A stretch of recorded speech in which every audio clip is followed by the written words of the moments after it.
What are the first steps to take immediately after you get a signed contract for a roof? We have an automation set up for first step. And as soon as the contract's signed, we have an automation and ProLine sends a message out on like a 30-second delay, I think, if I remember right. Basically, we're teeing up the 5-star review at that point. We've already set it at the pitch, that's the service we offer. Check out our Google reviews. That's what we want. That's what we're chasing. But then once they sign a contract, we got another opportunity to tee that up and clarify, be prepared for these next steps. We're going to order your material. We'll give you a heads up when that's in. We'll give you 24-hour notice before we are coming to do the install. Here's the things to remember during the install. This is what's going to happen.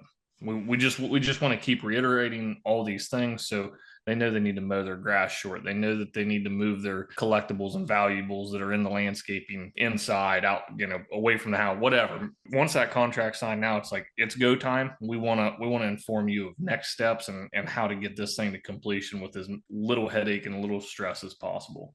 That makes sense. I like that, teeing up the 5-star review. I think the first sentence in that text that goes out is, thanks so much for choosing Rainstoppers Roofing for your roofing project. We plan to give you a 5-star service. Using that 5-star word just to try to kind of build that into their head a little bit. How quickly are you moving to look at ordering materials? Like, what's your timeline on that? Do you wait a little while? Or are you immediately looking to try to get some materials ordered or on hold at least with the supplier? How do you do that? Our goal is to basically order the material as soon as they sign.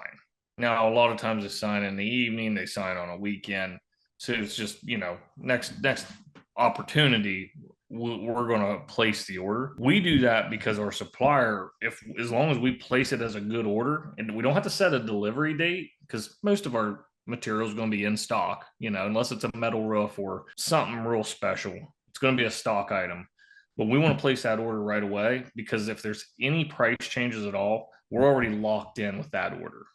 So that way we know the contract price that we sold the job on, our price with our supplier is with that contract price. We're good. We're not getting burnt by a 5% increase that we forgot about or whatever. So we place the order right away and we send them a message, like I said, next business day or whatever. The customer then the next day gets a text, an automated text says, hey, Mr. Customer, your materials have been ordered.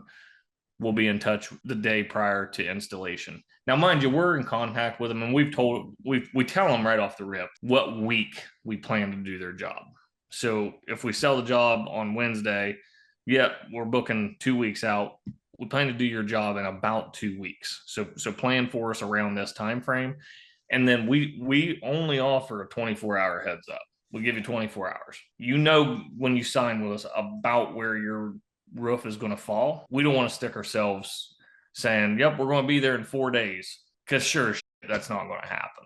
You know what I mean? It's going to rain. It's going to do something. So we just be ready for us about this week. This 5-day period window, we'll be there sometime in there. We'll give you 24-hour heads up to be certain of it. Could you do a little better? Possibly. Yeah, sure. We get 0 complaints. Nobody has a problem with that. When you're ordering the materials, you use the material order template inside of ProLine? Yeah, we take that template and copy it and shoot it to our supplier in an email. You have it selected by default to just put it on hold, like not sending a delivery date? Yeah, and well, they know. That's just the arrangement. They know. Once you do have like the date set, the weather is good, like when are you having the materials delivered? Are you waiting until 100% we're doing the work tomorrow? Or is it like 3 days out? Like when are you telling the supplier, go ahead and bring it? So what we try to do is most of my guys try to place their delivery dates on like Wednesday for next week. So tomorrow we'll have a bunch of material get delivered. We place the order on Wednesday for delivery. Most of the time we have it delivered on Friday. Like our local ABC here, Fridays are basically ours. Like we're using 6 trucks. You know what I mean? We're delivering a bunch of jobs every Friday, and they know that. That's just kind of the way we've gotten to be with them. But Wednesday we place our orders. Friday they deliver everything. That's what we plan to use for the next week. And then every week you're just kind of giving or taking a day, depending on how the previous week went of how much to order, right? Yeah. If you work 7 days just because of beautiful, perfect weather, and you burn up all your material on the ground. But if you had 3 days of rain, you might not be ordering as much. Yeah. Yeah, that makes sense.